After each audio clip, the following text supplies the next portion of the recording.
let me get an avatar here to help kind of break it down.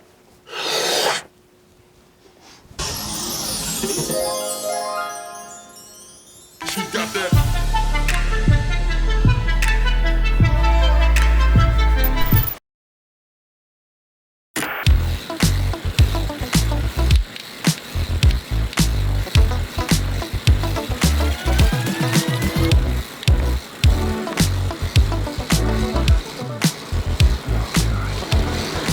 What's up, man? You done getting that B-roll shot? Yeah, I think so. This is it, dude. It's go time. Getting my last little bit of pedaling in this week. It's cold outside. Riding in here, but basically, bike's all dialed in. Let me tell you about it. Welcome to Papa Panda's Bike Talk. Here's the breakdown on the bike I'm gonna be riding for the Not Dead Yet 240-mile Katy trail experience. Rolls off the tongue.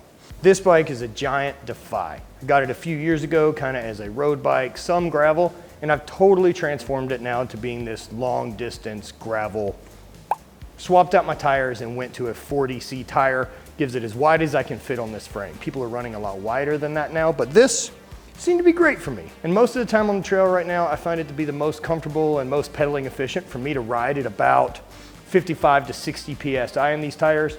Really, really pumped on it. The other thing I really loved about this bike is the overall positioning and size has fit my skeleton really well. And so the biggest thing I had to change out were some of the handlebars. I wanted to give myself another position to get in, so I added some aero bars. And if you look back at the 143-mile ride I did with Charlie, I have some on there, and they're these tiny little, really fancy, beautiful carbon jobs. They're not perfect. It gave me a different place for my hands, but I couldn't really get into position to lay on them to be able to use this as an alternate place to rest. So these have been awesome. These are the profile designs. I added some risers, and then I had to use a heat gun, open these up and make them flatter to fit my big fat arms. So I added some frame bags and pouches everywhere so that I can carry my food, maybe some herbal refreshments, and anything else that I need with me on the trail, like tubes and tools are back here. This will be snacks. Up here will be other stuff, maybe communication, my headphones, some things like that that I need. And up front, I can carry some bigger food like sandwich or whatever else I feel like I want to have. The biggest thing I made a switch to was this saddle. I personally like riding a really hard saddle. As I've ridden for years now, this seems to be the most responsive for me and the most comfortable over really long times. Having a mushy saddle plus a mushy chamois plus mushy ass for 18 hours is a good way to make that all go rotten. Other than that, this bike's pretty set, and I'm really excited about how it's turned out. I dig the vibe of it. So this is my rig.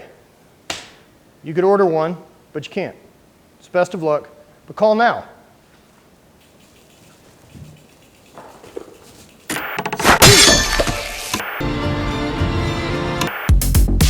Okay, next thing we gotta talk about is like my own personal kit. What am I wearing? Let me get an avatar here to help kind of break it down.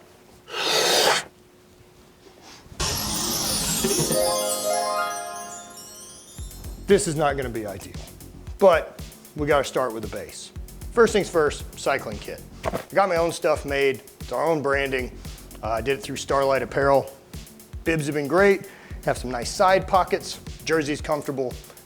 This is my base layer kit. Next thing, shoes. These are gravel, kind of just mountain bike shoes from Giro. I thought they're green and I like the way they look. There isn't anything more special about them than that. Next up, helmet. Bell Helmet has been sponsoring me since we did the stuff with motorcycles, and they were nice enough to kick us these new XR gravel helmets. I've been super into it, and I got it custom painted by our homie Dustin Klein. This helmet has been super, super killer. Shades. These are made by POC. I think they make me look pretty bitchin'. So that's what we're basically gonna wear the whole time. Now, we have some other accessories that I'm gonna need. So gloves, second pair of gloves for cold weather. Give me these cool lobster claws. I can still do everything, but definitely keep the cold and everything off my hands. Way better setup. I also have this all-weather vest in case I need to stay a little bit warmer and have place to put my stuff. And then finally, I've got a jacket. This is, I know I'm gonna be wearing throughout the first part of our ride. During the night, it's gonna be cold. And a few other accessories are like a buff and a headlamp. So that's it. That's full kitted out Avatar. He's ready to rip.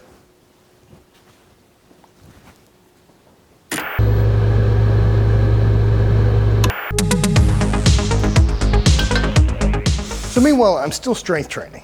There's some amount that needs to be done every week for my body to be feeling top notch. But the main things we learned, or what I'm gonna run into trouble with, is hydration and nutrition.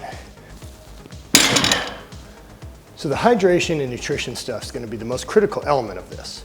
Like if I don't stay fueled there and I start cramping or I bonk, I'm never gonna be able to dig out of that hole. So pedaling for almost 18 hours, this ride's gonna require 12, maybe 14,000 calories. And while I'll never get anywhere near that, I have to stay fueled. I have to be putting stuff in my body that keeps me moving and keeps me kicking ass.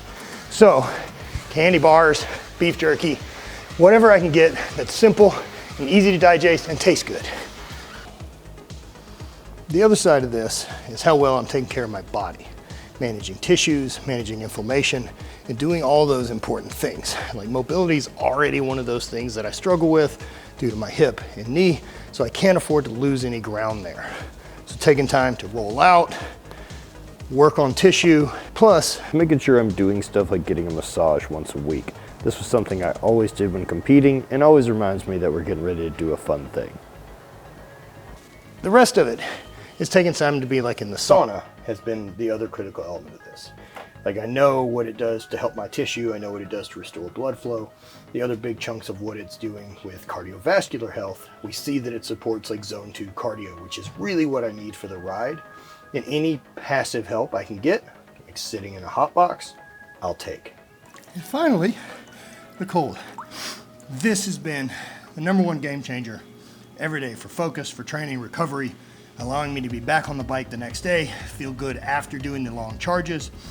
This thing has been unbelievable and still continues to be one of the most valuable tools in my toolbox. That's how I've been taking care of myself and all the things I've learned about getting ready to do a big endurance style thing.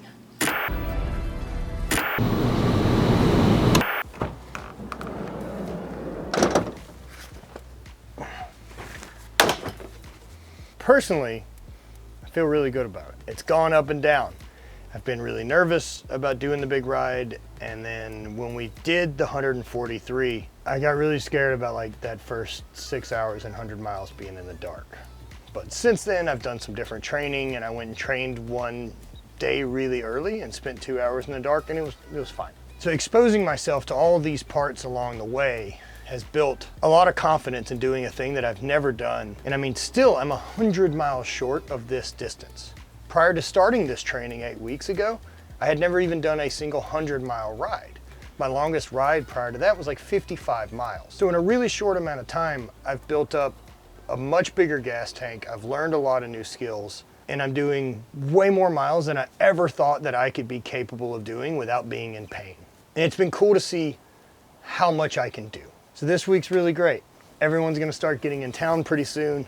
Production team will start getting meeting and doing all that side of it, which I'm really, really excited to do. Today's my last day to go get a ride in, so I'm gonna go do some pedaling.